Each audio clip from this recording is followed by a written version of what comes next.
የሰው ልጅ ታሪክ በክብርና በስልጣኔ ስኬቶች ብቻ ሳይሆን በአክራሪ ርዕዮተ ዓለም ሳቢያ በተፈጸሙ ዘግናኝ ሰቆቃዎችም የተሞላ ነው። ከነዚህ መካከል በ20ኛው ክፍለ ዘመን አጋማሽ በደቡብ ምስራቅ እስያ የተከሰተው የካምቦዲያ እልቂት አንዱና ዋነኛው ነው። በፖል ፖት የሚመራው የኬሜር ሩዥ ቡድን ሀገሪቱን ወደ ፍጹም የገበሬ ኮሙኒዝም ለመቀየር በፈጠረው የጭካኔ ርዕዮተ ዓለም ሙከራ የሀገሪቱን ታሪክ፣ ባህልና ስልጣኔ ሙሉ በሙሉ አውድሟል። 0 ዓመት በሚል መሪ ቃል የተጀመረው ይህ አገዛዝ በሰው ልጅ ላይ ሊታሰብ የማይችል ግፍና ጅምላ ጭፍጨፋ በማድረስ የሩብ ህዝቧን ህይወት ቀጥፏል። ይህ ጽሑፍ የፖል ፖትን ወደ ስልጣን መምጣት በህዝቡ ላይ የተፈጸሙትን ዘግናኝ ግፎችና የዚህን አምባገነናዊ ስርዓት አስከፊ ፍጻሜ በዝርዝር ይዳስሳል። ተከታተሉን። የ0 ዓመት ጭካኔ፣ የፖል ፖት የሞት ሜዳዎች። የፖል ፖት የካምቦዲያ የዘር ማጥፋት ታሪክ ከ1975 እስከ 1979 የኬሜር ሩዥ መሪ ፖል ፖት የኮሙኒስት ገበሬ ማህበረሰብ ለመመስረት ያደረገው ሙከራ በረሃብ፣ በከፍተኛ የስራ ጫናና በግድያ ምክንያት የሀገሪቱን ህዝብ 25 በመቶ እንዲያልቅ አድርጓል። ፖል ፖት በ1925 ዓ.ም በእውነተኛ ስሙ ሳሎት ሳር በካምቦዲያ ውስጥ ከአራሽ ገበሬ ቤተሰብ ተወለደ። በወቅቱ ካምቦዲያ የፈረንሳይ ኢንዶቻይና አካል ነበረች። በ1949 ዓ.ም በ20 ዓመቱ የሬዲዮ ኤሌክትሮኒክስ ትምህርትን ለማጥናት በስኮላርሺፕ ወደ ፓሪስ ተጓዘ።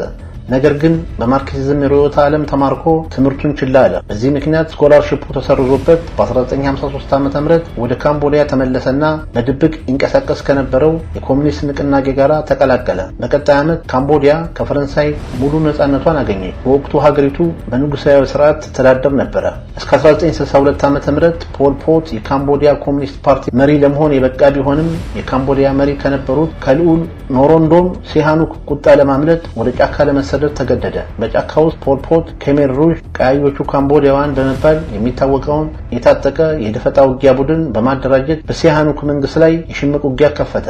በ1970 ዓ.ም ልዑል ሲሃኑኩ ከስልጣን የወረዱት በፖል ፖት ሳይሆን በአሜሪካ በሚደገፍ የቀኝ ክንፍ ወታደራዊ መፈንቅለ መንግስት ነበረ። በዚህ የተናደዱት ሲሃኑክ የቀድሞ ጠላታቸው ከነበረው ከፖል ፖት ጋር በመተባበር አዲሱን የካምቦዲያ ወታደራዊ መንግስት መቃወም ጀመሩ። በዚያው ዓመት አሜሪካ የሰሜን ቪየትናም ጦርን ከድንበር ለማስወጣት ካምቦዲያን የወረረች ቢሆንም ይህ እርምጃ የቪየትናም ጦር ይበልጥ ወደ ካምቦዲያ ዘልቆ እንዲገባና ከኬሜር ሩዥ ጋር እንዲያብር አደረገው። ከ1969 እስከ 1973 ባለው ጊዜ ውስጥ አሜሪካ በምስራቅ ካምቦዲያ የሚገኝ የሰሜን ቪየትናም ይዞታዎችን በየመካከሉ በቦምብ ደበደበች። በዚህም እስከ 150 ሺህ የሚደርሱ የካምቦዲያ ገበሬዎች ተገደሉ። በዚህ ምክንያት በመቶ ሺዎች የሚቆጠሩ ገበሬዎች ከገጠር እየሸሹ ወደ ዋና ከተማ ፕኖምፔን ሰፈሩ። እነዚህ ሁሉ ክስተቶች በካምቦዲያ ውስጥ የኢኮኖሚያዊና ወታደራዊ አለመረጋጋት በመፍጠር ለፖል ፖት የህዝብ ድጋፍ እንዲጨምርለት አደረገ። በ1975 ዓ.ም አሜሪካ ወታደሮቿን ከቪየትናም አስወጣች። በሙስናና በብቃት ማነስ የተጠመደው የካምቦዲያ መንግስትም የአሜሪካን ወታደራዊ ድጋፍ አጣ። ይህን ምቹ አጋጣሚ በመጠቀም በታዳጊ ገበሬዎች የተገነባው የፖል ፖት የኬሜር ሩዥ ጦር ወደ ፕኖምፔን በኤፕሪል 17 ቀን ካምቦዲያን ሙሉ በሙሉ ተቆጣጠረ። ፖል ፖት ስልጣን ከያዘ በኋላ ወደ ቻይና ባደረገው ጉብኝት በአካል የተመለከተውን የማኦ ዜዱንግ የባህል አብዮት መነሻ በማድረግ የገበሬዎች ምቹ ማህበረሰብ ለመፍጠር የሚያስችል አክራሪ ሙከራ ጀመረ። የማኦ ግሬት ሊፕ ፎርዋርድ የኢኮኖሚ ፕሮግራም የቻይና ከተሞች በኃይል መልቀቅና የመደብ ጠላቶችን ማጽዳት ያካተተ ነበር። ፖል ፖት አሁን ይህንን ሱፐር ግሬት ሊፕ ፎርዋርድ በካምቦዲያ ለመድገም ሞከረ። ሀገሪቱም ዲሞክራቲክ ሪፐብሊክ ኦፍ ካምቦዲያ ብሎ ሰየማት። እርሱም ስራውን የጀመረው ይህ 0 ዓመት ነው እና ማህበረሰቡ ሊነጻ ነው በማለት ነበር። ካፒታሊዝም፣ የምዕራባውያን ባህል፣ የከተማ ኑሮ፣ ሃይማኖትና ሁሉም የውጭ ተጽዕኖዎች ጠፍተው እጅግ በጣም በአክራሪ የገበሬ ኮሙኒዝም እንዲተኩ ተወሰነ። በዚህ ምክንያት ሁሉም የውጭ ሀገር ዜጎች ተባረሩ፣ ኤምባሲዎች ተዘጉ እና ማንኛውም የውጭ ሀገር ኢኮኖሚያዊ ወይንም የሕክምና እርዳታ ውድቅ ተደረገ። የውጭ ቋንቋዎችን መጠቀም ታገደ። ጋዜጦችና ቴሌቪዥን ጣቢያዎች ተዘጉ። ሬዲዮኖችና ብስክሌቶች ተወረሱ። የፖስታና የስልክ አገልግሎቶች ተቋረጡ። ገንዘብ መጠቀም ተከለከለ። ሁሉም ንግዶች ተዘጉ። ሃይማኖት ታገደ።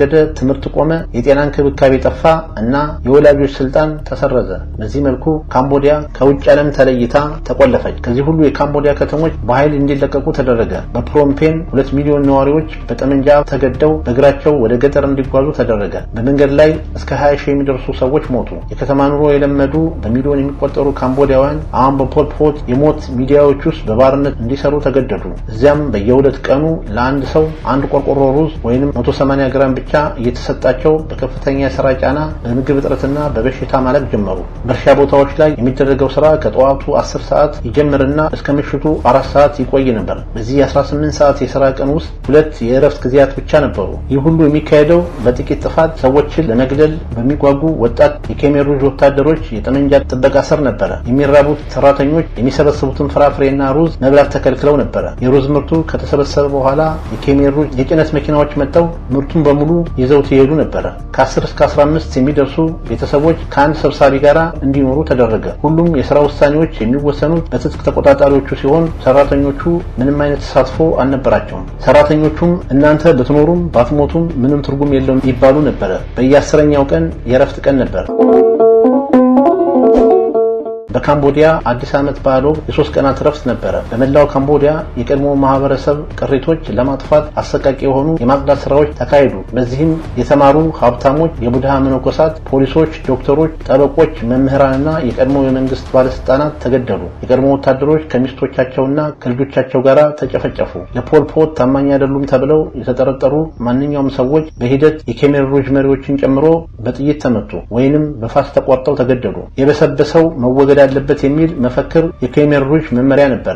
በመንደሮች ውስጥ ከ2 ሰዎች በላይ ያለ ቁጥጥር መገኘት የተከለከለ ነበር። ወጣቶች ከወላጆቻቸው ተነጥቀው በጋራ ይኖሩ ነበር። በኋላ በመቶዎች የሚቆጠሩና ብዙ ጊዜ ፈቃደኛ ያልሆኑ ጥንዶችን ባካተቱ የጋራ የጋብቻ ስነ ስርዓቶችን እንዲጋቡ ተደረገ። በፕሮምፔን ወደ እስር ቤትነት በተቀየረው ቶል ሲሊንግ በተባለ ትምህርት ቤት ውስጥ እስከ 20 ሺህ የሚደርሱ ሰዎች የሐሰት ኑዛዜ እንዲሰጡ በስቃይ ተገደዱ። በሌሎች ቦታዎች ደግሞ ተጠርጣሪዎች ምንም አይነት ጥያቄ ሳይጠየቁ በቦታው ላይ በጥይት ይመቱ ነበር። 3ቱን ትላልቅና አናሳ ብሔረሰቦች ቬትናማውያን፣ ቻይናውያንና ቻም ሙስሊሞች ጨምሮ ሌሎች 20 ትናንሽ ብሔረሰቦች ጥቃት ደረሰባቸው። በ1975 ዓ.ም በካምቦዲያ ይኖሩ ከነበሩት 425,000 ቻይናውያን መካከል 50 በመቶ ሕይወታቸውን አጥተዋል። በተጨማሪም ኬሜር ሩዥ ሙስሊሞችን የአሳማ ስጋ እንዲበሉ ያስገድድ ነበር። እምቢ ያሉትንም ይረሽናቸው ነበር። በዲሴምበር 25 1878 ዓ.ም ቬትናም የኬሜር ሩዥን የድንበር ጥቃቶች ለማስቆም በካምቦዲያ ላይ መጠነ ሰፊ ወረራ ፈጸመች። በጃንዋሪ 7 ቀን 1979 ዓ.ም ፕኖምፔን ተያዘች። ፖል ፖት ከስልጣን ወረደ። ከዛም ቬትናማውያን ከኬሜር ሩዥ ከከዱ ሰዎች የተዋቀረ አሻንጉሊት መንግስት መሰረቱ። ፖል ፖት ከተረፈው የኬሜር ሩዥ ጦር ጋራ ወደ ታይላንድ በማፈግፈግ በሚቀጥሉት 17 ዓመታት ውስጥ በተከታታይ በካምቦዲያ መንግስታት ላይ የደፈጣ ውጊያ ከፈተ። በ1990ዎቹ ከተካሄዱት የውስጥ የስልጣን ሽኩቻ በኋላ በመጨረሻ የኬሜር ሩዥን ቁጥጥር አጣ። በኤፕሪል 1998 ዓ.ም የ73 ዓመቱ ፖል ፖት በቁጥጥር ስር ከዋለ በኋላ ከ1975 እስከ 1979 በፈጸማቸው ድርጊቶች በዓለም አቀፍ ፍርድ ቤት ሳይከሰስ በፊት በድንገተኛ የልብ ድካም ሕይወቱ አለፈ። የፖል ፖትና የኬሜር ሩዥ አገዛዝ ፍጻሜ አምባገነንነትና በሰው ልጅ ሕይወት ላይ የሚቀልድ የርዕዮተ ዓለም ቁማር ፈርሶ መቅረቱ የማይቀር መሆኑን ያሳየ ታሪካዊ ማረጋገጫ ነው። ፖል ፖት በሕይወት እያለ በምድር ፍርድ ቤት ሳይጠየቅ በጫካ ውስጥ ቢሞትም ከዓመታት በኋላ የተቋቋመው ልዩ ፍርድ ቤት የቀሩትን መሪዎች ለፍርድ በማቅረብ ለተበደለው ሕዝብ ጥቂትም ቢሆን ፍትህ ሰጥቷል። የካምቦዲያ የሞት ሚዲያዎች ታሪክ ለዓለማችን ትልቅ ማሳሰቢያና ትምህርት ነው። ይህን ጥላቻ፣ አክራሪነትና የሰብአዊ መብት ረገጣ ለአንድ ሀገር የሚያተርፉት ውድቀትና እልቂት ብቻ መሆኑን ነው። ዛሬ ካምቦዲያ ከዚህ ጥቁር ታሪክ ወጣ ራሷን እየገነባች ቢሆንም የታሪክ ጠባሳው ግን ለትውልድ የማይረሳ መማሪያ ሆኖ ይኖራል። ጨረሱ። እስካሁን ስትከታተሉት የቆያችሁትን ፕሮግራም አዘጋጅቼ ያቀረብኩላችሁ እኔ ታገሱ አስፋው ነበርኩ። ሰላም።